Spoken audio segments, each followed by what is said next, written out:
everyone, my name is Caitlin. I'm a zoo educator here at Happy Hollow Park and Zoo. Welcome to another one of our virtual meet and greets. We miss having you all here on site very much while we're closed, but as you've seen, if you've been following our social media, we're taking this opportunity to introduce you all to some of the animals that are part of our education department. So today, I'm going to introduce you to one of our smaller animals. And here's another clue for you. I wear gloves when I handle this animal, but not to protect myself. I wear gloves to protect this animal. And I also make sure that I get my gloves a little bit wet before I pick him up. So there's a clue for you. See if you have an idea while I'm getting him out. What do you guys think?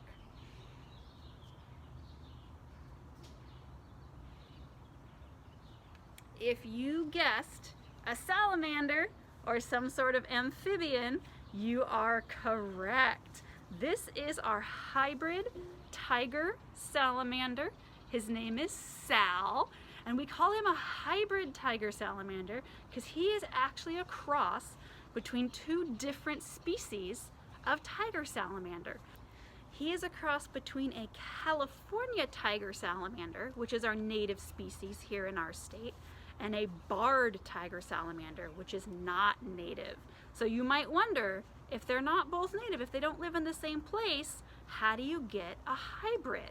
Because these hybrids do occur in the wild. You can find a hybrid tiger salamander just like Sal in the wild. So what happened is that the barred tiger salamander was introduced into the range of the California tiger salamander, and it was introduced by humans. It turns out that the tadpoles of these guys make great fishing bait.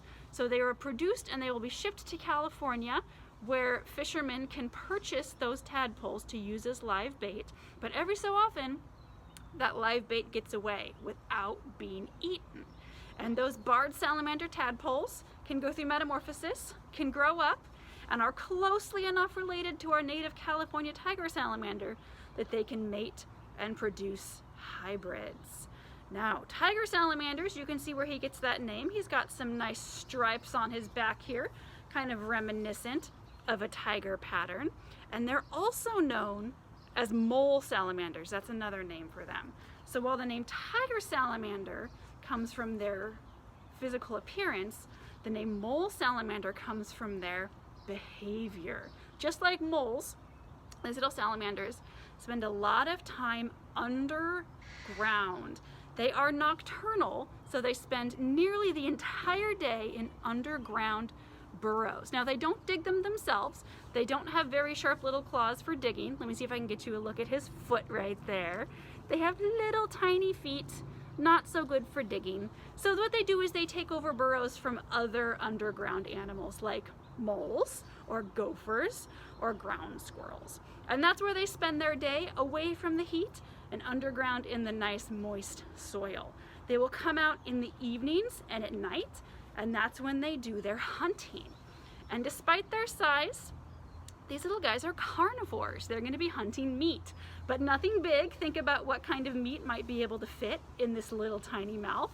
Salamanders specialize in eating bugs, and when they're tadpoles, they can actually eat fish as well.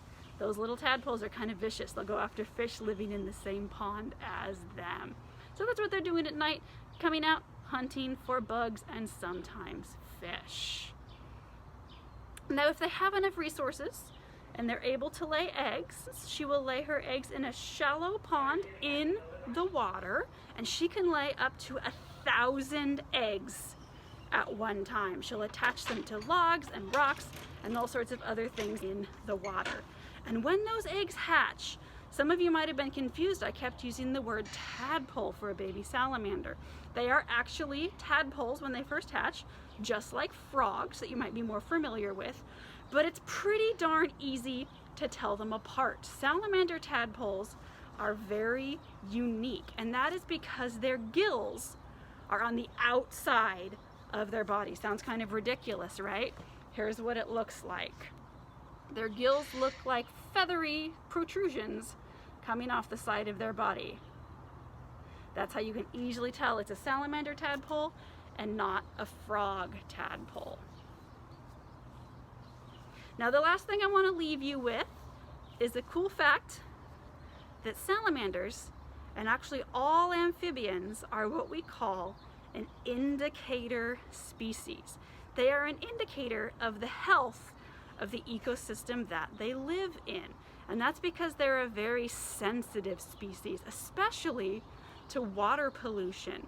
This slimy skin that you might have been watching the whole time Sal's been out, that skin is slimy because it is very, very porous or full of holes. Now that's very helpful because amphibians breathe through their skin.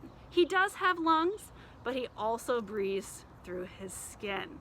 But that means if there's anything in the water that shouldn't be, any pollution, he's very susceptible to it. It can make amphibians like salamanders sick and kill them off very quickly. So if you are in a habitat that is full of salamanders, if you see a lot of amphibians, you know that it is probably a very healthy habitat, which is great to know. And we do still have some wild salamanders, like I mentioned, in California. Not a ton because they've lost a lot of their native habitat, but if you happen to be in a wetland area or some moist grasslands, you just might be lucky enough to see one if you're in the right place at the right time. All right, we are gonna let Sal go back into his underground burrow now, just like he would normally be in the middle of the day. So here's one last look at that ever smiling face and this long, cool tail that helps him navigate when he's swimming through the water.